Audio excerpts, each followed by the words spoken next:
It is astonishing to me. I did not know we would be able to do so many different special effects, so many cool pieces with foil in places that we never thought we would do them.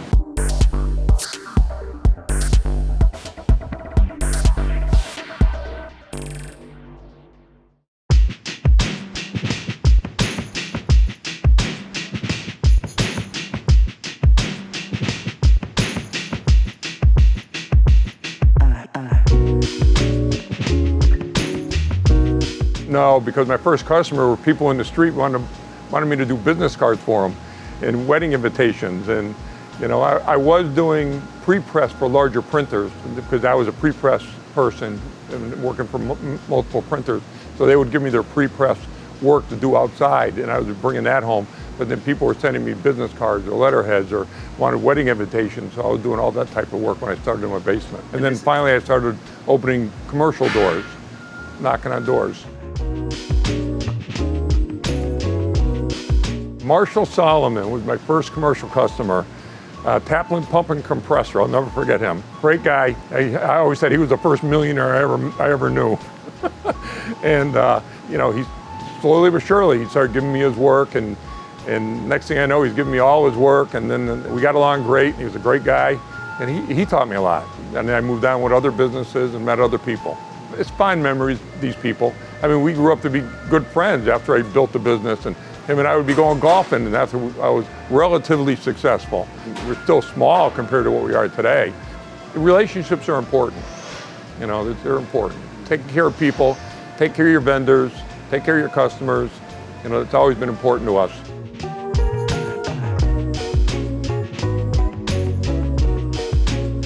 That is correct. That's why we adhere to that G7 protocol. We start in the pre-press department with all our color proofing systems. They're certified G7. We calibrate regularly. We check every single proof that comes out to make sure that they're G7 compatible. That way, if our customers have a need to see that when we generate the proof, we can provide them with proof. Every piece is printed with a color chart. That color chart is tested, and it's given a range right on it along with simple pass-fail.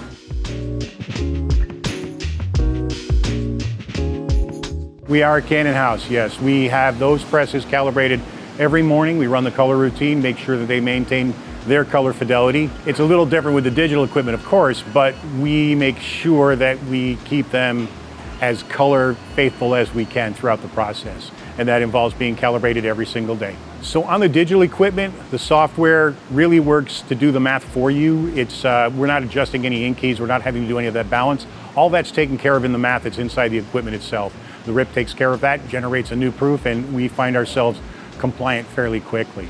On the offset presses, it can be a little bit more challenging, as you know, right? We monitor that throughout every job. We have customers that require proof that we're compliant, so we do have to generate LAB color reports for them so they can see that we are within specification. We do have to provide them with a certain number of sheets that have been read, been certified, and proofed. And we also, as part of our own processes, we do all of that as well, in addition to having our yearly audit where we have an outside vendor come in, assess what we're doing, take those sheets, send them off as they're supposed to, and have G7 let us know if we're still compliant. And we have been since 2011. We really took the initiative early on to get this rolling when it became obvious to us that this was going to be a benefit.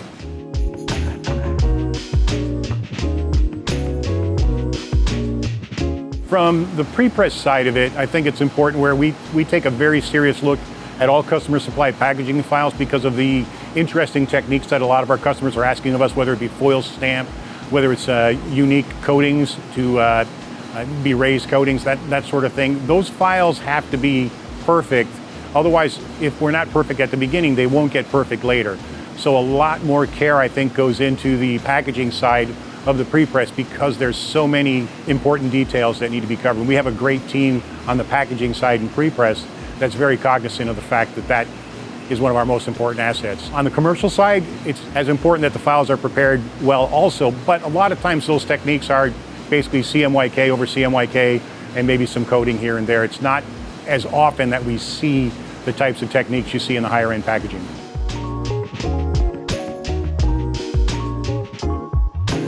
We are out there probably every other day, if not every day.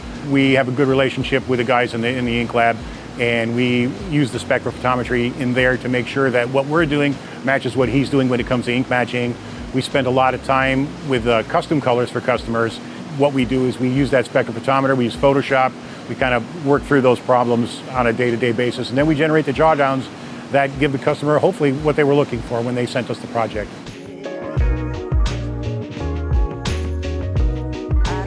I mean, technology is very important, and having an understanding. There's a lot of times I understand, oh no, this is good, this is going to work. And even some of my people would say, why would you buy that? And then a year later they're going, how'd you know? I go, I don't know. You know, it's just what we do. We all have a natural skill level. I inherited it from my family. I didn't invent this brain, it was given to me. I look at something and I say, this is going to work. Sometimes I'm not sure, but I'll get it in and it works. I don't know how I know that, but I can tell. Whether it's the new cannons or the new Eagle system, or Mike King for years would talk to me and say, you going to buy an Eagle? I go, no. And all of a sudden one day I said, Mike, I need an Eagle system. When it's time, and it works.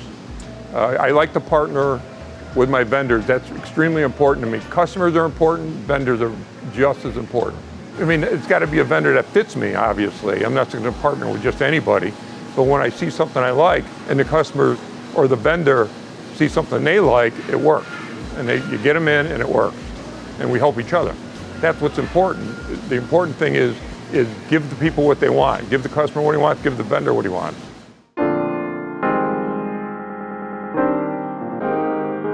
So that investment was made when we started to consider alternatives to generating expensive foil dyes where we didn't necessarily need to, and a technique such as the Eagle system would take care of that for us. We've used it for, or in lieu of, a lot of foil stamping that we've done in the past because it's simply easier process, but it's also sometimes more difficult on the file prep side because now you're anticipating where the foil shows. Are we going to print some CMYK or some Pantone over that to generate a specific color look over that silver foil? But we've also found it has application for us on our commercial side, which we may not have necessarily anticipated originally. We've done some interesting things for customers when they found out it was a possibility. Then they said, let's accentuate this piece with a little bit of foil.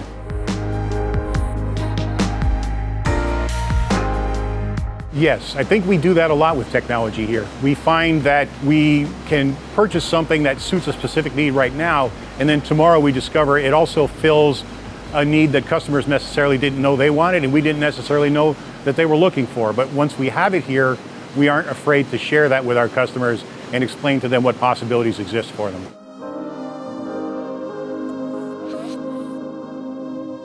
For us, it made perfect sense, absolutely. And as we've gone over it over the years, it's clearly been a value add both for our customers and a profit center for us as well. We definitely don't continue with things that aren't profit centers, and the fact that that's still there, still producing, and we use it regularly indicates that it's very clearly a profit center for us. I don't think we went through a lot of growing pains when it came in. There was definitely some new things to learn for our operators, but we've got a great team and they definitely stepped up to the challenge, and I believe it went successfully pretty quickly.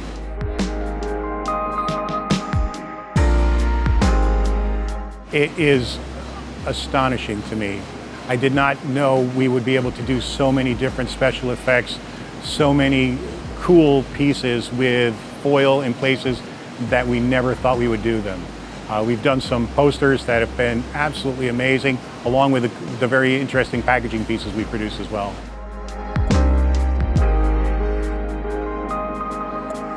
We do. We're adding a Duplo embellishing device as well, and it's very exciting for us because it's going to allow us to do embellishing with variable data, as well as doing embellishing for smaller run items that we produce on our IS-29 device or our cannons. We have some ideas about variable data that will appear in foil or varnishes on that Duplo for our customers coming up, and we've got some folks very excited about the possibilities.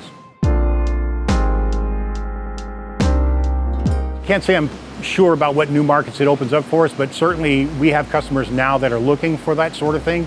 So we definitely know we have a need that we can fill today with it. And as always, I expect tomorrow we'll discover those customers that weren't anticipating what we could do But now that we can, we'll be excited by it as we are.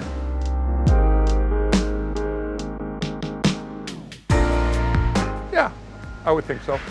Many business models, and I've talked to a lot of people about different business models. Some people say you build it to sell it. Some people say you build it and you pass it on. And I look at all the printers locally, and we're all a little different. Everybody has a little bit of a different business model. It doesn't mean they're wrong or I'm right. Everybody's a little bit different, and if it works for you, it works. And this is our business model. It works for us. It's the way I've always wanted to do it. Marshall Solomon, I mentioned him earlier, and he used to say, Al, you build it and sell it. Just build it and sell. He would always sell his businesses. He'd build them and sell them.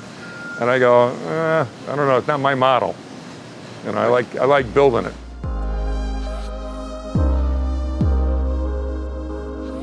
I've talked about the vendors and I talked about the customers. Employees are crucial. I want good employees, you know, and I want people that can think on their feet. I don't want to micromanage. I don't micromanage. And my key employees will tell you, we don't do that. They come in, they learn how to manage the AM Litho way. We call it the AM Litho way. I want to make sure that gets carried on. The good attitude gets carried on as we go forward. And whoever we're hiring and whoever we're bringing up and whoever we're training, I want to make sure it keeps going.